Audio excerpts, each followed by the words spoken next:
Omar boycott, Omar 24 ঘন্টার মধ্যে মাফ চাইবে। ঠিক আছে, ওমর বয়কট।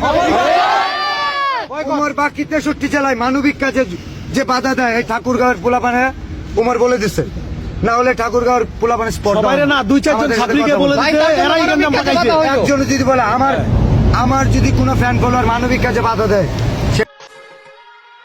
আমরা দুই ধরনের মানুষের কথা কানে নেই না, এক পাগল, দুই নেশাখোর।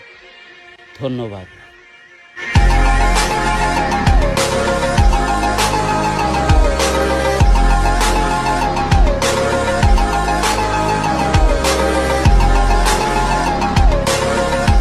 তোমার মতো 10টা বিল্লার সামনে খাড়া করে রাখা 2 মিনিটের ভিতরে কাম দিয়ে বাইতে পাঠা দেওয়ার মতো এবিলিটি আমাদের মুখে আছে। কারণ তুমি যে আজের কাজ কাম করো, আমাদের নাম নিয়ে বা অমরের নাম নিয়ে নেক্সট টাইম থেকে কোন রকম উল্টা পাল্টা কোন রকম খোঁচা মোচা যদি না মারা হয়, আমার পার্সোনাল উকিল আছে, আমি তোমাকে প্রথমত অবস্থায় নোটিশ পাঠাবো, এর পরবর্তীতে আমরা ব্যবস্থা নিব।